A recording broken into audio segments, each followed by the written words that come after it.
আমাৰ 50 সংখ্যক আদৰণি সভা দিন মহাবিদ্যালয় অত্যন্ত গুৰুত্বপূৰ্ণ এটা দিন যিহেতু আমি ইতিমধ্যে হীৰক জয়ন্তী বৰ্ষত পদাৰ্পণ কৰিছোঁ আমি কেইবাগৰাকী বিশিষ্ট অতিথিক আমাক নিমন্ত্ৰণ জনাইছিলোঁ সেই মৰ্মে আমাৰ মহাপুৰুষ শ্ৰীমন্ত শংকৰদেৱ বিশ্ববিদ্যালয়ৰ উপাচাৰ্য ডাঙৰীয়া আমাৰ মাজত আহি উপস্থিত হ'ল বিশিষ্ট বক্তা আৰক্ষী বিষয়া নন্দ সিং বৰকলা অসম কলেজ অধ্যক্ষ পৰিষদৰ সভাপতি ধৰ্মেন্দ্ৰ নাথ ডাঙৰীয়া এই প্ৰমুখ্য কৰি আমাৰ এই পৰিচালনা কৰিলে সভাখন ইন্দ্ৰনাৰায়ণ মহন্ত ডাঙৰীয়া আমাৰ পৰিচালনা সমিতিৰ সভাপতি এই সকলোৱে আমি সমিলমিলৰ মাজেৰে আজি সভাখন উদযাপন কৰিলোঁ আৰু আশা কৰিছোঁ যে আজি যিসকল আমাৰ নৱপ্ৰজন্মৰ যিসকল যুৱক যুৱতী ছাত্ৰ ছাত্ৰীয়ে আমাৰ এই অনুষ্ঠানত অংশগ্ৰহণ কৰিলে যিসকল নৱাগত ছাত্ৰ ছাত্ৰী তেখেতসকল নিশ্চিতভাৱে উপকৃত হৈছে আসনবিলাকৰ পৰা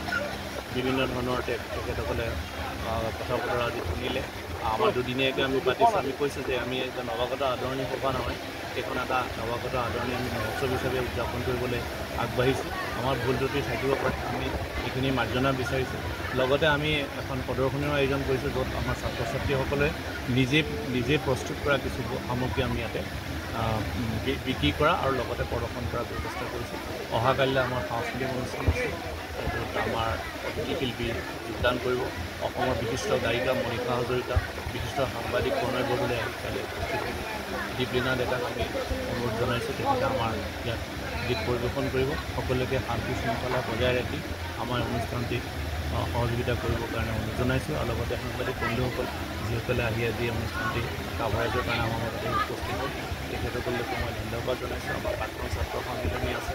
আমাৰ সভাপতি মহোদয় আছে তেখেতকো ধন্যবাদ জনাইছোঁ সকলো প্ৰাক্তন ছাত্ৰ ছাত্ৰী বৰ্তমানৰ ছাত্ৰ ছাত্ৰী শিক্ষক শিক্ষয়িত্ৰী যিসকলে ইয়াত অংশগ্ৰহণ কৰিলে সেই সকলোকে ধন্যবাদ জনাইছোঁ আৰু গুৰুত্বপূৰ্ণ কথাটো হ'ল যে আজি ইয়াত 3খনকৈ গ্ৰন্থ মুকলি হ'ল এখন গ্ৰন্থ মই নিজে প্ৰণয়ন কৰা আৰু বাকী 2খন গ্ৰন্থ এখন আমাৰ মহাবিদ্যালয় যিখন ভাৰ্ব বুলি যিখন আমাৰ বুলেটিন হয় ইভেণ্ট বুলেটিন সেইখন আমাৰ ইয়াত মুকলি কৰা হ'ল আৰু লগতে আমাৰ আন এখন গ্ৰন্থ টেক্সট বুক সেইখন ইয়াত উন্মোচন হৈছে আমি আশা ৰাখিছোঁ দিন মহাবিদ্যালয়ৰ যি যাত্ৰা 60 বছৰীয়া যাত্ৰা ই আগবাঢ়িব আৰু শতিকাত অৱতীৰ্ণ হ'বগৈ আৰু ইয়াৰ জৰিয়তে ধিঙৰ যি শিক্ষানুষ্ঠান ধিং মহাবিদ্যালয় এখন ধিঙৰ শিক্ষানুষ্ঠানেই নহয় সমগ্ৰ অসমৰ ভিতৰত জাকত জিলিকা হৈ থাকক আৰু এটা আমি আশা কৰিছোঁ যে এই বছৰৰ পিছতেই আমি ইয়াত যিটো অট'নমাছৰ যিটো আমাৰ কাৰ্যক্ৰম আছে সেই অট'নমাছৰ কাৰ্যক্ৰমৰ কাৰণে আমি আগবাঢ়িম মহাবিদ্যালয়খন স্বায়ত্তশাসিত পৰ্যায়লৈ লৈ যাবৰ কাৰণে যিখিনি আমি কষ্ট কৰিব লাগে যিখিনি ত্যাগ কৰিব লাগে ত্যাগ কৰিবৰ কাৰণে আমি মহাবিদ্যালয়খন সাজু হৈ আছোঁ এইখিনিকে কৈ মই যিকোনো খবৰৰ বাবে যোগাযোগ কৰক 7099017330 লগতে 7099017110 নম্বৰত